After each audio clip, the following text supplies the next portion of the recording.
प्रयागराज महाकुंभ में गंगा यमुना के संगम में स्नान चल रहा है। अब तक 54 करोड़ से ज्यादा श्रद्धालु डुबकी लगा चुके हैं। इस बीच सेंट्रल पोल्यूशन कंट्रोल बोर्ड की रिपोर्ट आई है।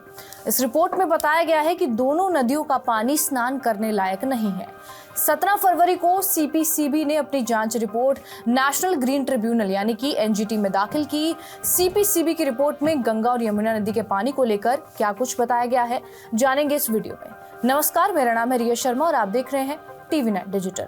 लेकिन उससे पहले शंकराचार्य अविमुक्तेश्वरानंद का इस रिपोर्ट पर क्या कुछ कहना है वो भी सुन लेते हैं।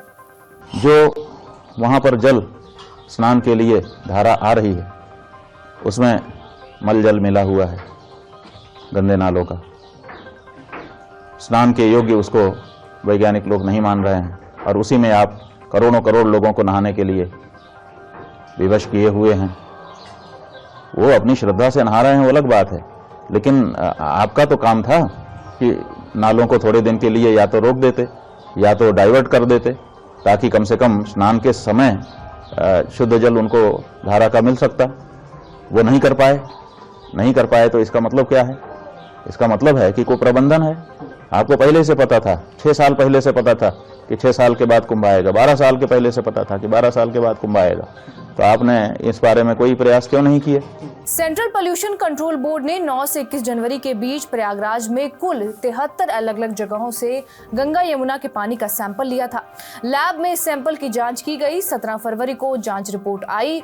रिपोर्ट में ये बताया गया है कि दोनों नदियों का पानी स्नान या आचमन के लिए लायक नहीं है। इसमें हानिकारक बैक्टीरिया फीकल कॉलीफॉर्म का स्तर नॉर्मल से बहुत ज्यादा है।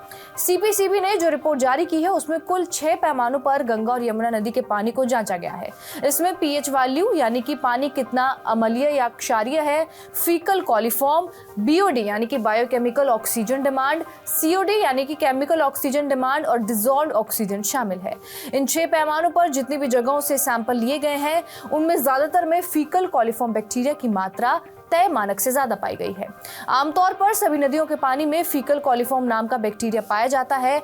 नॉर्मली 1 मिलीलीटर पानी में 100 बैक्टीरिया होने चाहिए, लेकिन 14 जनवरी के अमृत स्नान से ठीक एक दिन पहले यमुना नदी के एक सैंपल में फीकल कॉलीफॉर्म की मात्रा 2300 पाई गई। संगम से लिए गए सैंपल में फीकल कॉलीफॉर्म बैक्टीरिया 1 मिलीमीटर पानी में 100 की बजाय 2000 निकला। इसी तरह टोटल फीकल कॉलीफॉर्म 4500 निकला। गंगा पर बने शास्त्री ब्रिज के पास से लिए गए सैंपल में फीकल कॉलीफॉर्म बैक्टीरिया 3200 और टोटल फीकल कॉलीफॉर्म 4700 है। हालांकि संगम से दूर वाले एरिया में फीकल कॉलीफॉर्म की संख्या कम है। सेंट्रल पोल्यूशन कंट्रोल बोर्ड के मानकों के मुताबिक ये पानी सी कैटेगरी में आता है, इसलिए इस पानी को बिना प्यूरिफिकेशन और डिसइंफेक्टेंट किए नहाने के लिए भी इस्तेमाल नहीं किया जा सकता। जिस पानी में मानक से ज्यादा फीकल कॉलीफॉर्म बैक्टीरिया होगा वो किसी भी इस्तेमाल के लायक नहीं रहेगा।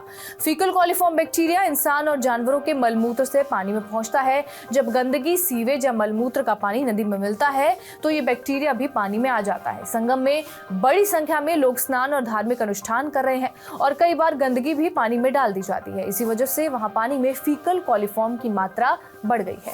हेल्थ एक्सपर्ट्स की माने तो कुंभ से वापस आने वालों में स्वास्थ्य समस्याएं दिख रही हैं। इन्हीं में से कुछ लोगों में वायरल गैस्ट्रोएंटेराइटिस की समस्या दिख रही है, जिसमें उन्हें दस्त और उल्टी हो रही है। स्किन एलर्जी और इन्फेक्शन की समस्याएं भी हो सकती हैं। आंख और कान में इन्फेक्शन हो सकता है। पानी अगर कंज्यूम किया गया तो टाइफाइड और पीलिया यानी कि हेपेटाइटिस ए हो सकता है। इसके अलावा मूत्र मार्ग का संक्रमण यानी कि यूटीआई होने की भी संभावनाएं बढ़ जाती हैं, खासकर की महिलाओं में। हेल्थ एक्सपर्ट्स का कहना यह है कि इन बीमारियों से बचने के लिए संगम से दूर वाले घाट पर डुबकी लगाना ज्यादा सेफ है। इसके अलावा गंगा जल से आचमन और डुबकी लगाते समय पानी पीने से बचना चाहिए। बहरहाल महाकुंभ के दौरान गंगा को निर्मल बनाए रखने का जिम्मा प्रयागराज नगर निगम और उत्तर प्रदेश जल निगम के पास है, लेकिन नगर निगम के मुताबिक सीवेज वाटर ट्रीटमेंट में जियो ट्यूब तकनीक का इस्तेमाल किया जा रहा है। बीते 1 जनवरी से 4 फरवरी तक 23 नालों से निकले सीवेज वाटर को ट्रीटमेंट करके 660 mld वाटर गंगा में छोड़ा गया है। इसके बावजूद गंगा यमुना का जल प्रदूषित है। जाहिर है कहीं ना कहीं कोई लूपहोल जरूर है।